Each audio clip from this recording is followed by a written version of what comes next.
नमस्कार, स्वागत है आप सभी का मध्य प्रदेश छत्तीसगढ़ के हमारे इस खास बुलेटिन में। आपके साथ मैं अंजलि झा। तो चलिए बुलेटिन की शुरुआत करते हैं खबरों से। अशोकनगर स्थित पवित्र तीर्थ स्थल मां जानकी मंदिर करेला धाम में 3 दिवसीय करेला मेला की शुरुआत हुई, जिसमें सीएम मोहन यादव ने शिरकत किया। रंग पंचमी के अवसर पर प्रदेशवासियों को सीएम मोहन ने मंगल कामनाएं दी। वही बताते ये भी चले कि इस मेले में भारी भक्तों की भीड़ भी देखने को मिली। प्रशासन ने भीड़ को देखते हुए पहले से ही सुरक्षा व्यवस्था सख्त कर दी है। पूरा मेला क्षेत्र और मंदिर परिसर को 250 सीसीटीवी कैमरों और साथ ही ड्रोन की निगरानी में रखा गया था। इस मौके पर सीएम ने कहा कि यह मेला हमारी समृद्ध संस्कृति और परंपरा का प्रतीक है। यह मेला हमारे गौरवशाली पृष्ठ का जीवंत प्रतीक है। मां जानकी की कृपा से घर घर में सुख समृद्धि खुशहाली हो, यही मंगल कामनाएं हैं। आइए जानते हैं उन्होंने अपने संबोधन में और क्या कुछ कहा।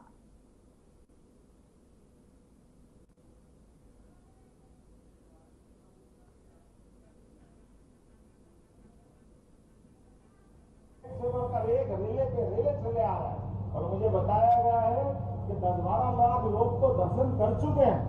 अरे जनता का जोश भी ऐसा कि जिस चढ़ाव से मैं उतर रहा था, थोड़ी देर ये मीडिया वाले आए, खड़े हो गए तो चढ़ाव धड़ाम हो गई। परमात्मा की लीला है, लेकिन मैं मान के चलता हूँ कि ये जो उत्साह उमंग के साथ धार्मिक भावना जोश के साथ होश भी जरूरी है। तो आने वाले समय में हमारे इस धाम के अंदर आने जाने के मार्ग पे छाया की व्यवस्था करने का काम हमारी सरकार के द्वारा किया जाएगा, ताकि इस कैंपस के अंदर विकास के मामले में जो हमारी जरूरतें हैं, न्यूनतम जरूरतें हैं, उनको भी पूरा करने का काम किया जाएगा। यहाँ मुझे बताया गया कि धर्मशाला, यहाँ कोई भवन नहीं है, तो धर्मशाला भवन के लिए हमारी सरकार ने तय किया, जहाँ जहाँ नगरीय निकाय है क्रमशः सभी दूर गीता भवन बनाए जाएंगे। गीता भवन जिनके माध्यम से हर जगह रुकने का प्रबंधन हो जाए और व्यवस्था जुट जाए, जिसमें कई प्रकार की सुविधा है। आज के समय में जब यहाँ में कोई बात कर रहा हूँ तो यहाँ मुझे बताया गया था पिछली बार कि यहाँ जब आए थे तब 10 लाख रुपए पिछली बार की घोषणा की थी और वो 10 लाख रुपए आ भी गए। हमने कहा 10 जरा कम है, अगली बार 1 करोड़ रुपया भेजेंगे आपके पास, 1 करोड़ रुपया व्यवस्थाओं के प्रबंधन के लिए, जिसके माध्यम से जो आप प्रबंधन कर सकते हैं। हमारे सारे प्रबंधन में मेला ऐसा होना चाहिए कि हाँ लगेगा कि यह करेला धाम का मेला, ये व्यवस्था ऐसी होना चाहिए। और इसके बाद भी हमारी सरकार भगवान श्री राम पे जहाँ जहाँ चरण पड़े वहाँ लोग बनाने वाली है। मुझे बताया आलोक तिवारी जी ने कि हमारा ये शिशुपाल का भवन है देवी वाला, शिशुपाल गढ़ी, तो भगवान कृष्ण ने उनका अपने बुआ जी का स्थान है, उससे भी संबंध आता है। तो निश्चित रूप से उस स्थान को भी भव्य बनाएंगे। जहाँ भगवान राम के चरण पड़े उन स्थानों को भी तीर्थ बनाएंगे। लेकिन व्यक्तिगत जीवन में भी, हमारे आपके जीवन में भगवान कृष्ण के मूल ताकत क्या है? भगवान कृष्ण की मूल ताकत है गोपाल। उनको जीवन भर और कोई नाम से बोलो ना बोलो, केवल गोपाल बोल दो, भगवान आनंद में झूम उठते हैं। और जिनके घर जाए वो सब गोपाल। ऐसे में बोलो गोपाल कृष्ण भगवान की। हमारी सरकार ने तय किया है कि दूध उत्पादन को बढ़ावा देने के लिए गोपालन योजना चालू कर रहे हैं। 10 से ज्यादा जो गाय पालेगा उस। तो सुना आपने मोहन यादव को जो कहते हुए नजर आए कि ये हमारी संस्कृति है, इसको बढ़ावा देने के लिए हमने कार्यक्रम का आयोजन किया और साथ ही साथ दुग्ध उत्पादन को भी बढ़ावा देने के लिए तमाम तरह के जो कार्य है वो किए जाएंगे। तो चलिए बढ़ते हैं अगली खबर की ओर, जहां पर सीएम मोहन यादव ने भोपाल के तात्या टोपे नगर स्थित Bhopal smart city development corporation की परियोजना के प्रथम चरण में नवनिर्मित 364 जी टाइप आवासों का लोकार्पण किया। इस दौरान सीएम मोहन यादव ने कहा कि भोपाल और इंदौर 2 मेट्रोपोलियन सिटी का आकार लेगी। आगामी 25 साल में भोपाल और इंदौर को मेट्रोपोलियन सिटी के रूप में विकसित करने के उद्देश्य से स्वच्छता, पेयजल, शिविर और रोड जैसी बुनियादी जो सुविधाएं हैं उसका ध्यान रखकर योजना बनाई जा रही है। इसके अलावा सीएम ने तात्या टोपे नगर के नवनिर्वाचित जो शासकीय आवास है उसके परिसर का नाम भारत रत्न स्वर्गीय अटल बिहारी वाजपेयी के नाम पर रखने का ऐलान किया। यहाँ पर आवासीय परियोजना के प्रथम चरण में 116.26 करोड़ की लागत से निर्मित 364 जी टाइप आवास गृहों का लोकार्पण हुआ।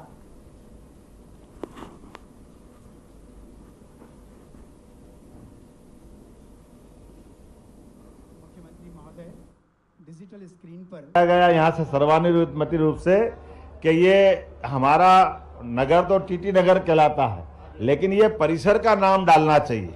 तो हमने कहा परिसर का नाम क्या देना चाहिए।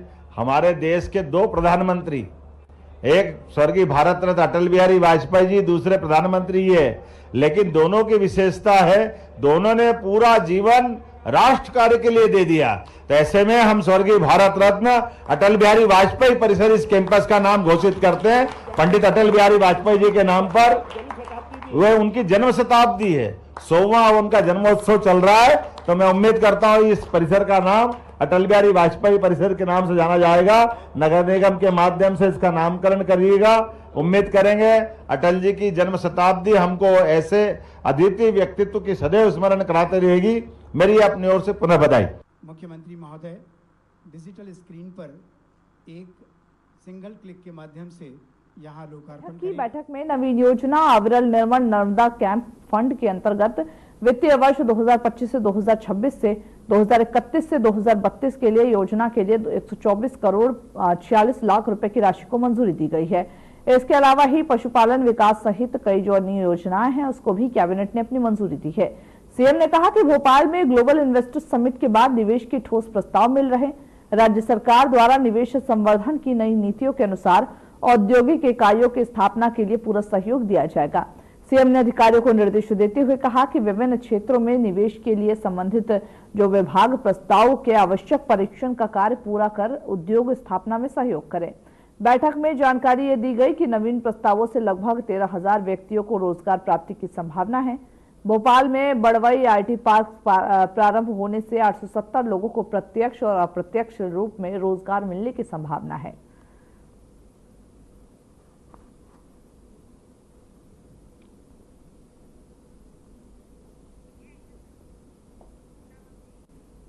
किसानों ने इंदौर पीथमपुरा इकोनॉमिक कॉरिडोर के संदर्भ में मुख्यमंत्री डॉक्टर मोहन यादव का धन्यवाद किया। सीएम ने किसानों की मांग को स्वीकार करते हुए निर्णय लिया कि किसानों को इस क्षेत्र में कुल विकसित भूमि का 60% हिस्सा आवंटित किया जाएगा। इस योजना से किसानों को मुआवजे के रूप में विकसित भूमि मिलेगी, जिससे उनके भविष्य के अवसर बेहतर होंगे। सीएम के इस निर्णय को लेकर के किसानों ने खुशी जताई है और कहा कि मुख्यमंत्री जी आपने रंग पंचमी का दिन हमारी दिवाली कर दी। यह निर्णय क्षेत्रीय विकास और रोजगार के अवसरों को बढ़ावा देने के लिए महत्वपूर्ण है। किसानों के हित में निर्णय लेती है। मुझे इस बात का संतोष है कि इंदौर पीथमपुर कॉरिडोर को लेकर के सभी किसान भाइयों के मन में ये बड़ा आक्रोश था कि उनको उनका योग्य मुआवजा नहीं मिल रहा था या योग्य प्रकार से उनकी भागीदारी नहीं मिल रही थी। इसके कारण से उनके मन में अंदर अंदर आक्रोश था। ये बात सही है कि किसान के मन में अगर संतोष नहीं है तो यशस्वी प्रधानमंत्री के नेतृत्व में हमको भी लगता है कि हमारी सरकार चलाने में कहीं कोई कमी कसर तो नहीं रह गई। मुझे इस बात का संतोष है कि ये इंडस्ट्री कॉरिडोर बन रहा है। इस इंडस्ट्री कॉरिडोर में किसान भाइयों के साथ हमारे क्षेत्रीय विधायक श्रीमान मधु वर्मा जी, हमारे मंत्री तुलसी सिलावट जी और सारे हमारे संगठन के जिला अध्यक्ष ग्रामीण नगर सब ने मिलकर के चर्चाएं की। कई दौरों की चर्चा चली और ये कल कैबिनेट में एक निर्णय किया गया कि किसानों के भावनाओं के हिसाब से हमने इस कॉरिडोर को विकसित करने का निर्णय किया। मध्य प्रदेश सरकार के मंत्री कैलाश विजयवर्गीय ने इंदौर में आयोजित नजरबट्टू सम्मेलन में भाग लिया और बाबा फलाहारी की पोशाक पहने। इस मौके पर उन्होंने कहा कि इंदौर शहर की पहचान एक विश्व धरोहर के रूप में है। सारे विश्व में रंग पंचमी की चर्चा होती है, क्यों ना इसे सनातन धर्म के साथ रंग दिया जाए। मंत्री विजयवर्गीय ने अपने कार्यकर्ताओं का आभार जताते हुए कहा उन्हें फलाहारी बाबा के रूप में प्रस्तुत किया गया और उनकी शाही सवारी भी निकाली जा रही है। उन्होंने इंदौर को एक उत्सवी शहर के रूप में बनाने की बात कही।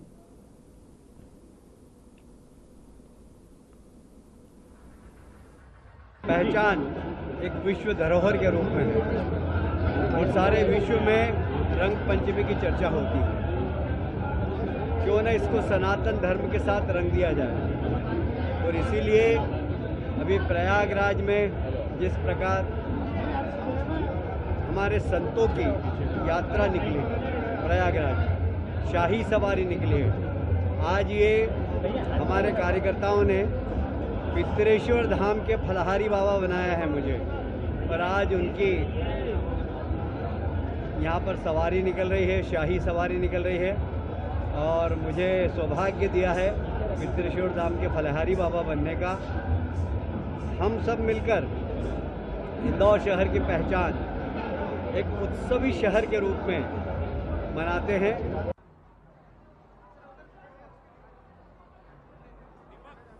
वही छतरपुर जिले से शिक्षा विभाग का एक चौंकाने वाला मामला सामने आया है, जिसमें दिवंगत प्राचार्य चंद्र प्रकाश तिवारी का नाम उत्तर पुस्तिकाओं के मूल्यांकन ड्यूटी में शामिल कर लिया गया था। तिवारी का निधन 13 दिसंबर 2024 को हो चुका था, लेकिन शिक्षा विभाग के दस्तावेजों में उनका नाम अभी भी जीवित था। मामला तब सामने आया जब 16 मार्च को उन्हें प्रशिक्षण के लिए बुलाया गया था। जिला शिक्षा अधिकारी ने इस गलती को स्वीकारते हुए उनका नाम ड्यूटी सूची से हटा दिया है, लेकिन आदेश अभी तक जारी नहीं हुआ। इस घटना ने न केवल छतरपुर बल्कि पूरे मध्य प्रदेश में शिक्षा विभाग की किरकिरी कर दी।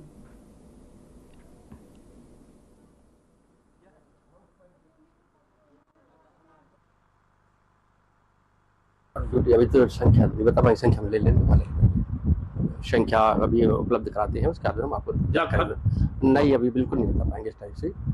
ऑथेंटिक जानकारी हम आपको प्राप्त करने का कार्य चल रहा है। कक्षा 10वीं 12वीं का हिंदी का मूल्यांकन कार्य चल रहा है और इंग्लिश का भी चल रहा है और लगभग 6 कक्षों में मूल्यांकन कार्य चल रहा है। शिक्षकों की क्या पात्रता है, किनकी ड्यूटी? हाँ, शिक्षकों की पात्रता है कि जो 3 वर्ष हो चुके हैं, 3 वर्ष पूर्ण होने के पश्चात में जो मंडल के द्वारा या डीपीआई के द्वारा जो निर्देश प्राप्त हुए हैं उसके अनुसार सूची डीपीआई से प्राप्त हुई है, उनके आधार पर ही अपना मूल्यांकन कार्य करा रही है। नीमच नगर पालिका कार्यालय में उस समय हंगामा मच गया जब पूर्व ओएस राजेंद्र जैन ने राजस्व विभाग की अलमारी में रखी फाइलों को टटोला। इस दौरान सीएमओ महेंद्र वरिष्ठ मौके पर पहुंचे और दोनों के बीच विवाद हो गया। पूर्व ओएस ने सीएमओ के साथ अभद्र भाषा का प्रयोग किया और मामला हाथापाई तक पहुंचने लगा। वहां मौजूद लोगों ने दोनों के बीच विवाद को शांत कराया।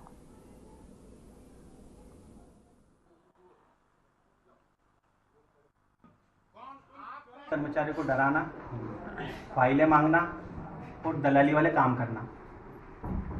आज कुछ कर्मचारियों ने उनको मना करा कि आप अभी हम साहब ने मना करा हुआ, तो उनसे चाबी ली, अलमारी खोली और 1.5 घंटे तक फाइलें निकालते रहे, फाइलें देखते रहे। करीबन 1 बजे की बात है कि 1:30 बजे के आसपास लगातार फाइलें देख रहे हैं। जब मैं आया तो मैंने उनसे पूछा कि आप ये कैसे बैठे हो, कैसे देख रहे हो, और हमारा कर्मचारी खड़ा और उसकी कुर्सी पर आप बैठे हो। तो मुझसे वो बोलते हैं कि तू कौन है। तो मैंने कहा कि मैं सीएम हूँ। तो बोले मैं तुम्हें सीएम नहीं मानता। तो फिर मैंने कर्मचारी से बोला कि तुम किस तरह से कर्मचारी हो, है ना। मैंने डांट कर उनसे बोला तो वो खड़ा होकर के मुझे अपशब्द बोल करके बोलते हैं कि तू कर्मचारियों के साथ बोलने वाला कौन है। नगर पालिका में जब मैं आया तो मेरे सामने मैंने जो दृश्य देखा वो वास्तविकता में एक तरह से लोकतांत्रिक व्यवस्था के तहत खिलाफ है। आज नगर पालिका के अंदर जिस तरह से पूर्व नगर पालिका के कार्यालय अधीक्षक राजेंद्र जैन जी द्वारा फाइलों को चेक करने के लिए पूरी अलमारी खोलकर स्वयं फाइलें निकाली जा रही और मर्जी पड़ रही जो फाइलें उसमें से ली जा रही, और वहाँ पे खड़े अधने से कर्मचारी सबके साथ बदतमीजी की जा रही, उनको डांटा जा रहा है कि तुमने ये कहाँ रख दी, वो कहाँ रख दी। तो राजस्व विभाग में सारी जमीनों के खेल वाली फाइलें रहती है। ऐसे में मैंने देखा कि जब मुझे जानकारी लगी कि सीएमओ साहब को किसी ने जानकारी दी कि इस तरह हो रहा है, तो सीएमओ साहब तुरंत नगर पालिका में आए और सीएमओ ने आकर पूछा कि ये कौन है, किस तरह से नगर पालिका के फाइलें चेक कर रहा है और आप लोग क्या है। जब सीएमओ ने बोला कि कैसे, तो बोले कि हाँ मैं करूँगा। वही मंदसौर में रबी सीजन की फसल कटाई का दौर शुरू हो चुका है, जिससे मंडी में गेहूं की आवक बढ़ गई है। इस बार जिले में गेहूं का रकबा और उत्पादन दोनों ही बम्पर हो रहे हैं। वही मंडी में जहां मंगलवार को 15,000 क्विंटल गेहूं आई, जबकि गेहूं के दाम 2,280 से लेकर के 2,750 क्विंटल था। वही बताते चले कि मंडी में गेहूं के दामों में गिरावट भी दर्ज की गई, जिससे समर्थन मूल्य और मंडी के दाम समान हो गए। इस कारण किसानों की सरकारी खरीदी में रुचि बढ़ी है और एक सप्ताह में 20,000 से अधिक किसानों ने पंजीयन कराया। पंजीयन का दौर 31 मार्च तक जारी रहेगा। हमारे गेहूं का भाव 2280 से 2750 रुपये तक का भाव है और मॉडल भाव है 2600 के आसपास का। क्या आवक रही मतलब सर? आज गेहूं हमारे कम से कम 15,000 कुंटल माल तुला है और अन्य जिनसे से मिलकर हमारे प्रति पर डे 30 से 35,000 कुंटल पर डे मिल रहा है। क्या कहना चाहता है? किसान ये कहना चाहता है कम से कम 3000 तो बिकना चाहिए गेहूँ। अभी ये 2400-2500 तक बिक रहे हैं, तो कम से कम यही है कि 3000 तो बिकना चाहिए, तब मुनाफा मिलता है खेती में। आज क्या भाव चल रहा है? आज हमारे एक भाई की बिका है 2552 बिका है, बाकी अभी और बाकी है, अब बिकना है हल तो। क्या शुभ नाम कहाँ से आया? मैं निडराई से आया, मैं कचरूदास बैरागी।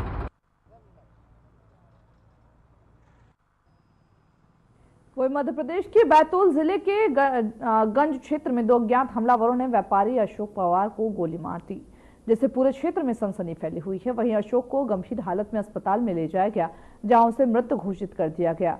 घटना सीसीटीवी कैमरे में कैद हो गई है और पुलिस ने पूरे इलाके में नाकाबंदी कर आरोपियों की तलाश शुरू कर दी है। फोरेंसिक टीम ने मौके से कारतूस का खोखा भी बरामद किया। वही पुलिस का दावा यह भी है कि आरोपियों को जल्द ही गिरफ्तार कर लिया जाएगा।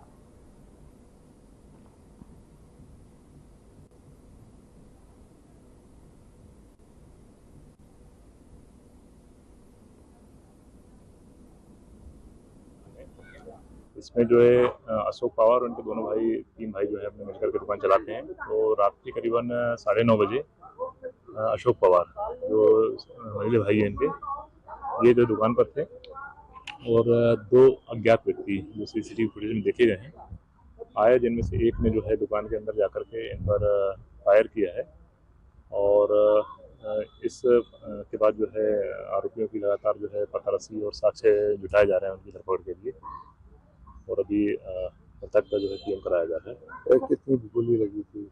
अभी तक उसमें देखने में प्राथमिक रूप से एक ही गोली देखने में आया कि एक फायर हुआ है। अभी इसमें जांच विवेचना जारी है, साक्ष्य जुटाए जा रहे हैं इसके लिए। वही छतरपुर पुलिस ने एक बार फिर नशे के खिलाफ बड़ी कार्रवाई की है। चंदला थाना क्षेत्र के ग्राम पंचमपुर में अवैध अफीम की खेती करने के आरोप में एक किसान को गिरफ्तार किया गया। वही पुलिस ने 2800 अफीम के पौधे जब्त किए हैं, जिनकी अनुमानित जो कीमत है वो लगभग 40 लाख रुपए बताई जा रही। एसपी अगम जैन ने बताया है कि किसान चंद्रभान गुप्ता ने ज्यादा मुनाफा कमाने के चक्कर में अफीम की खेती की थी, जिसे पुलिस ने पकड़ लिया है।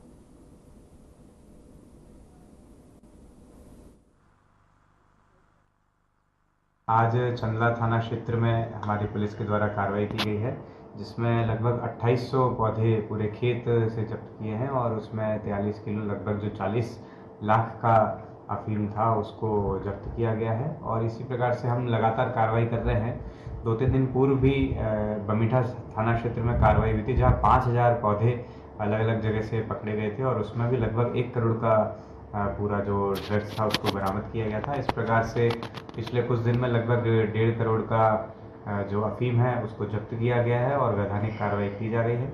आरोपियों को गिरफ्तार करके जेल भी भेजा गया है। वही भिंड के जिला अस्पताल से मृत लोगों के शवों को परिजनों के द्वारा कभी बाइक पर तो कभी ठेले पर तो कई बार तो लावारिस शवों को कचरा वाहन से डालकर ले जाते हैं। शर्मसार करने वाली तस्वीरें बीते सालों में कई बार सोशल मीडिया पर वायरल होती हुई नजर आई। तो वह इस तरह की तस्वीरों के सामने आने के बाद जिला प्रशासन और समाजसेवी संस्थाओं पर भी सवालिया निशान खड़े होते हैं। लेकिन अब इन चीजों को देखते हुए स्टेट बैंक ऑफ इंडिया की शाखा लाहौर रोड भिंड से CSR फंड से जिला अस्पताल के लिए सेवा भारती को शव वाहन उपलब्ध कराया गया। शव वाहन को जिला अस्पताल को सुपुर्द करने के दौरान SBI के ब्रांच मैनेजर और भिंड कलेक्टर संजीव श्रीवास्तव भी मौजूद रहे। सेवा भारती की भिंड जिला इकाई शव वाहन का संचालन करेगी और जरूरतमंद गरीब लोगों को निःशुल्क ये वाहन मुहैया कराएगी। उनका विजन था कि एक बहुत कमी थी, जिसको देखते हुए SBI ने अपने CSR फंड से SBI के हमारे RM साहब, स्थानीय ब्रांच मैनेजर, इन सब ने इंटरेस्ट लेकर एक शव वाहन डोनेट किया है और इसकी संचालन की व्यवस्था हमारे शहर की जो सेवा भारती की शाखा है, जो हमारे अन्य कार्य भी सामाजिक कार्य यहाँ निभा रही है, वो करेगी। और उम्मीद है कि इससे भिंड की जनता को शव वाहन का जब भी उन्हें आवश्यकता पड़ती है तो उनको सुगमता से उपलब्ध हो सकेगा। इम्प्लीमेंट हुआ है। उनका विजन था कि 300 साल पुरानी परंपरा को निभाते हुए शहर के बाशिंदों ने राजवाड़ा इलाके में जमकर रंग गुलाल उड़ाया। बताते चले कि इंदौर का रंग पंचमी का त्योहार विश्व भर प्रसिद्ध है। वही रंग पंचमी की जो धूम है वो देखकर ये कहा जा सकता है कि ये शहर सही मायने में रंग पंचमी के दिन ही होली खेलता है। रंग पंचमी के दिन शहर के हर कोने से छोटे और बड़े जुलूस निकलते हैं जो रजवाड़ा पहुंचते हैं। जब ये सारे जुलूस एक साथ होते हैं तब इन्हें गैर कहा जाता है। रंग पंचमी पर निकलने वाली गैर भी जो है वो अब इस शहर को अपनी अलग पहचान दिलाती है।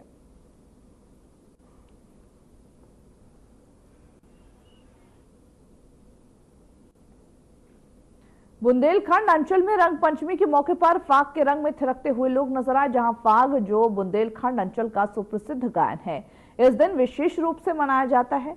मतंगेश्वर महादेव मंदिर के सामने आयोजित इस कार्यक्रम में छतरपुर रियासत के महाराज पौत्र कुंवर विक्रम सिंह नाती राजा द्वारा फाग के आयोजन की परंपरा का पालन किया गया।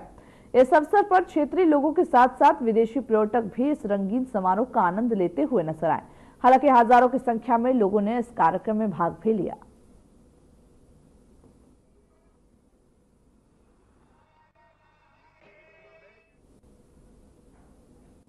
वह छत्तीसगढ़ के मुख्यमंत्री विष्णुदेव साय ने अपने दिल्ली दौरे के दौरान प्रधानमंत्री नरेंद्र मोदी से मुलाकात की और राज्य के नगर निगम और पंचायती राज चुनावों में बीजेपी की ऐतिहासिक जीत के बारे में जानकारी दिया। मुख्यमंत्री ने इसे सुशासन, विकास और विश्वास की जीत बताया। उन्होंने यह भी बताया कि प्रधानमंत्री मोदी 30 मार्च को छत्तीसगढ़ आएंगे। जिसके अलावा मुख्यमंत्री ने नक्सलवाद के खिलाफ राज्य सरकार की लड़ाई और सुरक्षा बलों की सफलता के बारे में चर्चा किया। उन्होंने शहरी विकास मंत्री मनोहर लाल खट्टर से भी मुलाकात की और छत्तीसगढ़ के बाहरी शहरी क्षेत्रों के विकास पर भी विचार किया। मुख्यमंत्री ने राज्य में 3 लाख करोड़ रुपए की निवेश की योजना का भी उल्लेख किया। और इस बीच में माननीय प्रधानमंत्री जी से मुलाकात हुई और उनको अभी जो नगरीय निकाय और पंचायती राज के चुनाव में ऐतिहासिक जीत भारतीय जनता पार्टी को मिली, उसके विषय में अवगत कराया। उन्होंने बधाई दी और इस जीत को सुशासन, विकास और विश्वास की जीत बताई। और ग्राम पंचायत के सचिवों ने 17 मार्च से शासकीयकरण की मांग की है। मांग को लेकर के अनिश्चितकालीन पर हड़ताल पर गए हैं। इसे लेकर सचिवों ने हड़ताल के तीसरे दिन दुर्ग जनपद पंचायत के पास धरना प्रदर्शन किया। विधानसभा चुनाव से पहले बीजेपी ने सचिवों के शासकीयकरण का वादा किया था, जो 15 महीने बाद भी पूरा नहीं हुआ। हड़ताल पर गए सचिवों ने वित्तीय प्रभार न मिलने और 29 विभागों के 200 कार्य प्रभावित होने की बात की। सचिवों ने सरकार से शासकीयकरण की प्रक्रिया जल्द ही शुरू करने की अपील की। लगभग 1995 से हम लोग ग्राम पंचायत में कार्यरत हैं और हम लोग का एक ही मांग है, शासकीयकरण। शासकीयकरण से हम लोग को बहुत सारी सुविधाएं चालू हो जाएगी और लगभग हम लोग ग्राम पंचायत में कार्य करते हुए 30 साल हो गया।